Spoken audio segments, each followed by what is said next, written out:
آج رات اتنے بجے مفتی صاحب دولہا بن رہے ہیں اور محترمہ راکھی سامنت صاحبہ سے نکاح، یہ عورت کے لیے ناقابل برداشت ہے۔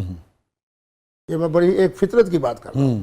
مفتی صاحب نے کہا جی نکاح مظفر آباد میں ہوا تھا، مفتی صاحب کا نکاح کشمیر میں ہوا تھا، مفتی صاحب کا نکاح کے لیے راکھی سامنت کا پیغام آیا ہے۔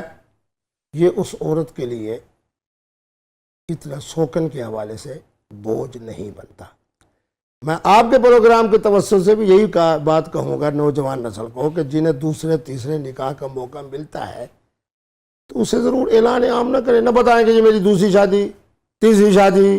پہلے تو دوسری تیسری شادی پاکستان میں ہو ہی نہیں سکتی جی، چھپ کے تو ویسے ہی قانون کی خلاف ورزی ہو جائے گی نا، وہ تو اعلان کرنا آپ پڑتا ہے۔ نکاح کریں نا، جی یہی تو نکتہ ہے نا۔ مگر نکاح کا بھی آپ دیکھیے ولیمے کے دن جب آپ اعلان کرتے ہیں تو ولیمے کا ولیمہ بنیادی سنت مقصد ہے۔ ہی یہی ہے۔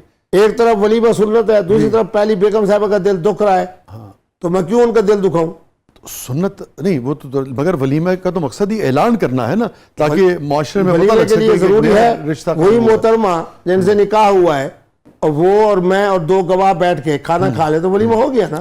مگر مفتی صاحب میں آن اے سیریس نوٹ، آپ نہیں سمجھتے کہ اگر یہ چھپ کے نکاح کی روایت جو ہے یہ معاشروں میں عام ہو جائے گی تو پھر اس سے جو اولادیں ہوں گی اس سے تو بڑے مسائل جنم لیں گے معاشرے میں؟ چھپ کر کرنے سے اگر نہ پہلی بیوی اس کا دل بھی نہیں دکھ رہا، پہلے سسرال کا دل بھی نہیں دکھ رہا، پہلی والی اولاد کا دل بھی نہیں دکھ رہا، تو دل کو دکھانا یہ تو حرام ہے۔ تو آپ سمجھتے ہیں کہ اگر کسی شخص کا کسی معاملے میں کچھ جاننا اس کا حق ہے، لیکن اگر آپ اس کی حق تلفی چھپ کے کریں اور اس کے علم میں نہ ہو تو یہ جائز ہے؟ نہیں، وہ تو محترمہ کی رضامندی ہوتی۔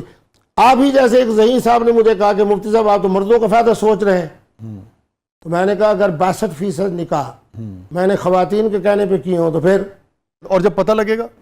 پتہ کیوں لگے گا؟ او چھپدا کدی سر؟